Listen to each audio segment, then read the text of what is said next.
Milin estaba de pie frente al cristal empañado de la pequeña ventana de su cabaña, mirando hacia un mundo borrado por el blanco. El invierno de Wyoming había llegado con una furia que parecía personal, tragándose el paisaje tal como el dolor había tragado su vida. Habían pasado 8 meses desde que la fiebre se llevó a Wei, su esposo, dejándola sola en una tierra que apenas toleraba su existencia, y mucho menos apoyaba a una viuda con 4 niños pequeños. 6 meses de sequía habían precedido a la nieve, matando el huerto que ella había cuidado con tanto esmero. Ahora la nieve terminaba lo que el sol había empezado. Milin se apartó de la ventana, ajustándose el delgado chal contra el frío penetrante. La cabaña estaba en silencio, salvo por el viento que aullaba a través de las rendijas de los troncos. Sobre la mesa, platos de hojalata estaban alineados en fila, el de Jun, el de Dao, el de Andy y el de la pequeña Leanne. Los había colocado la noche anterior, un ritual desesperado para mantener el orden mientras su mundo se derrumbaba. Junto al plato de Leanne descansaba una pequeña muñeca de madera que Wei había tallado 2 inviernos atrás. Milin apoyó las palmas contra la madera áspera de la mesa, inclinando la cabeza. Había fallado. Había fallado en mantener los cultivos vivos, en mantener la despensa llena, en ser madre y padre a la vez en un territorio que solo la veía como una extranjera. Las medias colgaban de la repisa de la chimenea, flácidas y vacías. Los niños las habían colgado con manos temblorosas, sus rostros demasiado delgados, sus ojos demasiado grandes. Ella no había prometido nada, pero ellos seguían esperando. Arriba, en el altillo, las tablas del piso crujieron. Pequeños pies caminaron sobre la madera. «Mamá», la voz de Leanne bajó flotando, suave y adormilada. «Es Navidad». La garganta de Milin se cerró, las lágrimas picándole los ojos. Se aferró al borde de la mesa, los nudillos blancos. «Sí, pequeña», respondió, con la voz temblorosa. «Es Navidad». Pero no había comida. El saco de arroz estaba vacío. El pescado seco se había acabado. Solo había agua caliente y las últimas hojas de té.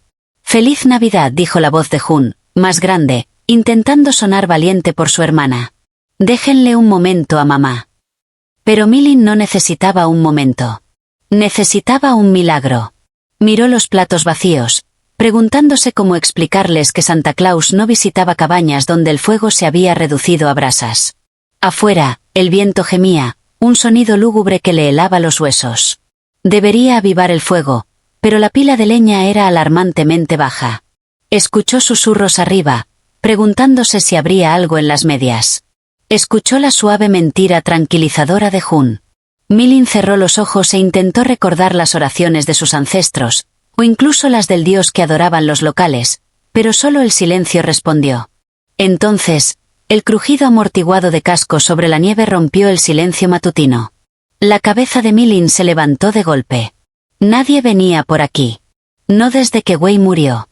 No desde que la gente del pueblo dejó de comprarle sus servicios de lavandería, susurrando a sus espaldas sobre la mujer extranjera en la colina.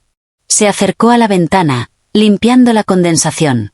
Un carro se acercaba por el camino cubierto de nieve, tirado por un enorme caballo de tiro, su aliento formando nubes en el aire helado.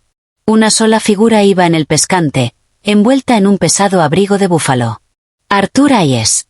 Milin parpadeó, insegura si el hambre le estaba haciendo alucinar. Arthur era un ranchero que vivía a 5 millas al este.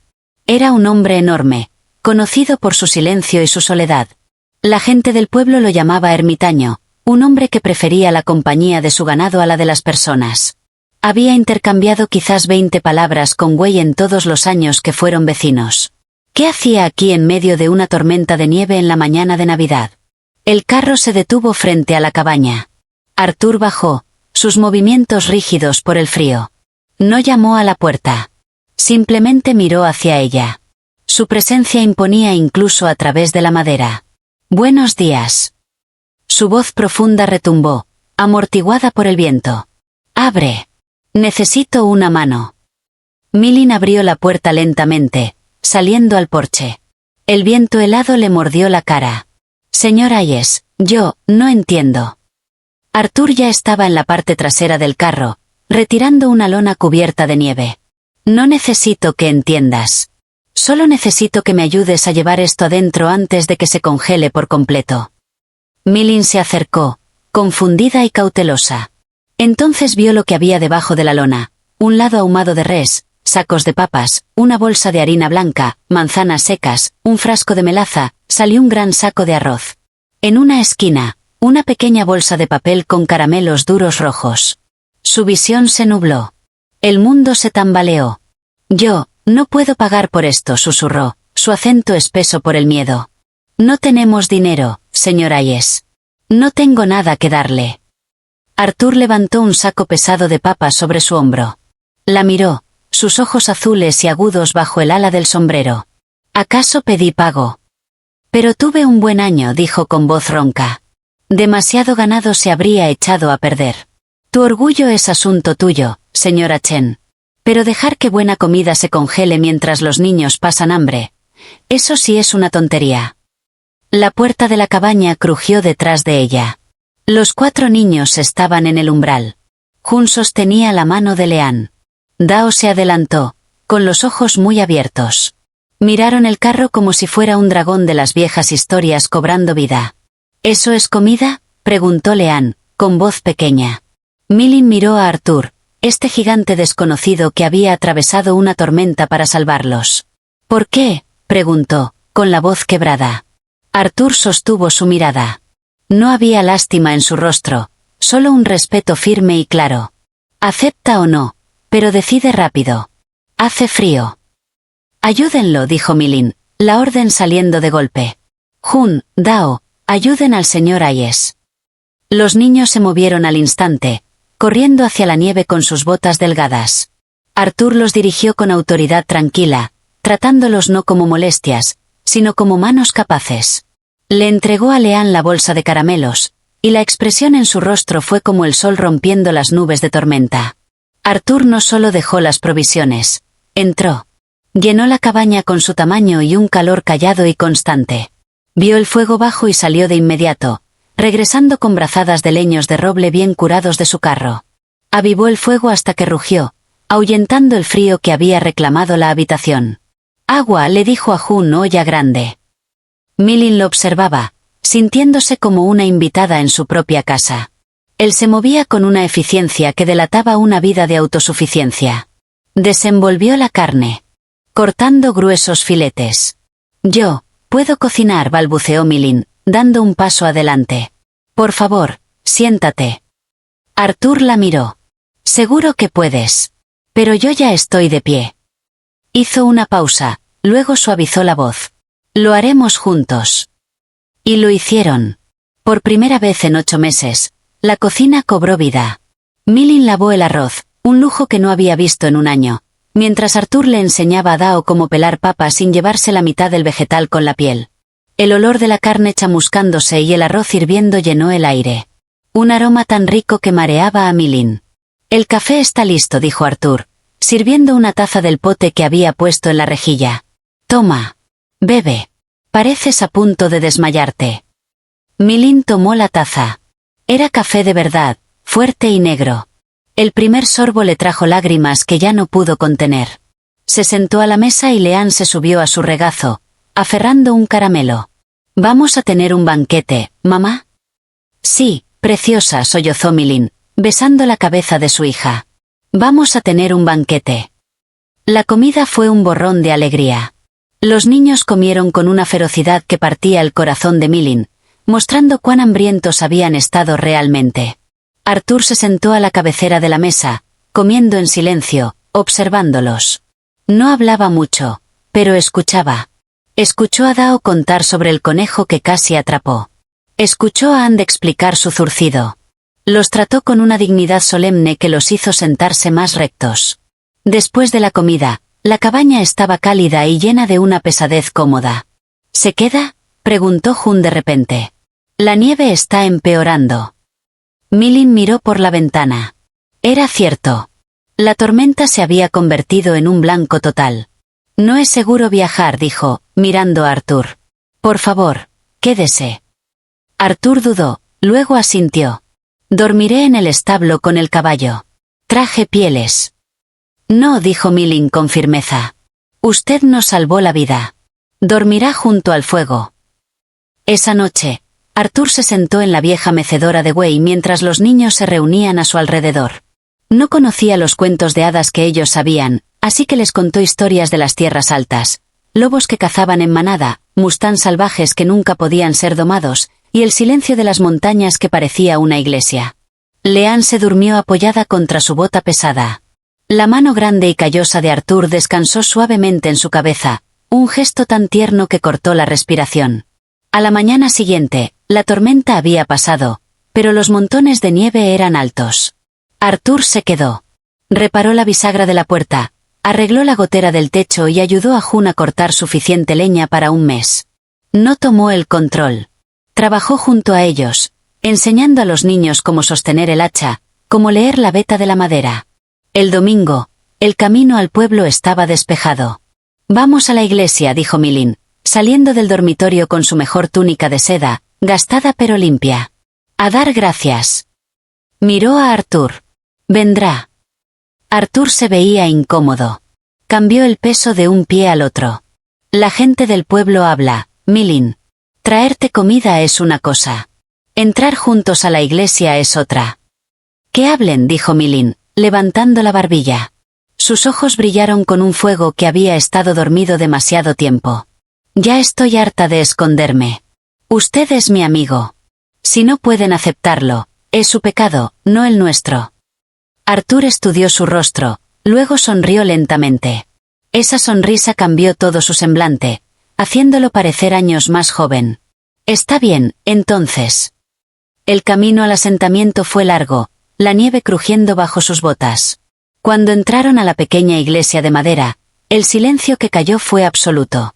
La señora Gabel jadeó audiblemente. El reverendo Cole se detuvo a media frase. Ver al ranchero ermitaño junto a la viuda china y sus 4 niños era un escándalo hecho carne. Caminaron por el pasillo central. La gente les dio la espalda. Los susurros silbaron como serpientes. «Paganos». «Antinatural», dijo otro. Milin mantuvo la cabeza en alto, aunque su corazón latía con fuerza contra las costillas. Arthur caminó a su lado, su rostro como granito, desafiando a cualquiera a hablar. Se sentaron en un banco vacío cerca del frente. Durante el sermón, que irónicamente trataba sobre la caridad al extranjero, Milin sintió el peso de 100 ojos llenos de juicio, pero también sintió la presencia sólida de Arthur a su lado y el calor de sus hijos saciados y a salvo. Después del servicio, el rechazo fue inmediato. Al salir, un grupo de chicos mayores empujó a June. «Mira al chico de la lavandería», se burló uno. «Y a su nuevo papá». June tropezó, su rostro enrojeciendo. El matón, un chico del doble de su tamaño llamado Tom, lo empujó otra vez. «Te paga tu mamá con carne». Antes de que Milin pudiera moverse, Arthur estaba allí. No gritó. Simplemente extendió la mano y atrapó el hombro de Tom en un agarre que parecía hierro. «Te disculparás», dijo Arthur. Su voz era baja, un trueno para el chico y para su madre. Tom intentó zafarse, pero estaba atrapado. «Mi papá dice». «No me importa lo que diga tu papá», interrumpió Arthur. «Te estoy diciendo lo que es correcto. Discúlpate». Tom balbuceó una disculpa aterrorizada. Arthur lo soltó y el chico salió corriendo. La gente del pueblo miró, impactada.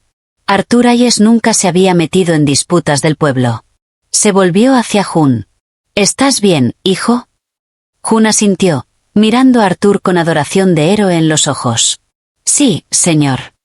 El viaje de regreso a la cabaña fue silencioso. El incidente había dejado una sombra sobre el día. Al llegar, Arthur comenzó a enganchar su carro. «¿Qué hace?», preguntó Milin, saliendo al porche. «Me voy», dijo Arthur, sin mirarla. «Lo empeoré. Quedarme aquí pone un blanco sobre ti. Te harán la vida imposible por mi culpa». «Mi vida ya era un infierno», gritó Milin, bajando del porche a la nieve. «Nos ignoraron mientras nos moríamos de hambre. ¿Crees que su silencio era bondad?» Arthur se detuvo, las manos en el arnés. «Soy un hombre solitario, Milin. No encajo en ese mundo. No puedo protegerte de sus lenguas». «No necesito protección de palabras», dijo ella, acercándose. Necesitamos.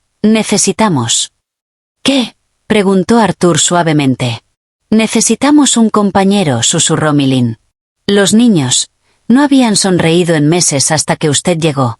Y yo había olvidado lo que era no estar sola. Arthur se volvió hacia ella. Soy viejo, Milin. Estoy aferrado a mis costumbres. Solo tengo un rancho y una mala reputación. Usted tiene corazón, dijo ella, tomando su mano áspera. Vendió algo, ¿verdad? Para comprar la comida. No era que le sobrara. Arthur apartó la mirada. Mi reloj de bolsillo. El reloj de oro de mi padre. Milin jadeó. Arthur, ¿por qué? Él la miró de nuevo, los ojos brillantes. Porque estaba cansado de verte luchar desde lejos. Porque te veía en la ventana todos los días, intentando mantener tu dignidad mientras el mundo te aplastaba. Y porque estaba solo. Dios, estaba tan solo. Milin apretó su mano. Entonces ya no esté solo. Cásate conmigo, dijo Arthur. Las palabras quedaron suspendidas en el aire frío, repentinas y absolutas. Milin se quedó helada. ¿Qué? Cásate conmigo, repitió, su voz ganando fuerza. No puedo ofrecerte una vida refinada. Pero sí puedo darte una casa cálida, comida en la mesa y un hombre que se pondrá entre tú y cualquiera que intente hacerte daño. Puedo ser padre para esos niños si me aceptan. El pueblo nunca lo aceptará, dijo Milin, con lágrimas congelándose en sus mejillas. Entonces haremos nuestro propio pueblo, dijo Arthur. Allá en el rancho. Tú, yo, los niños. Eso es suficiente. Milin miró a este hombre rudo, gentil y solitario. Pensó en Wei, y supo con una certeza que se asentó en lo profundo de su alma que él querría que vivieran. Que querría que fueran amados. Sí, susurró. Sí, Arthur. Él la atrajo hacia sus brazos. El abrigo de búfalo áspero contra su mejilla, oliendo a humo de leña y nieve. Por primera vez en mucho tiempo, el frío no importó. La puerta de la cabaña se abrió de golpe. Los 4 niños salieron corriendo, gritando de alegría. Habían estado escuchando.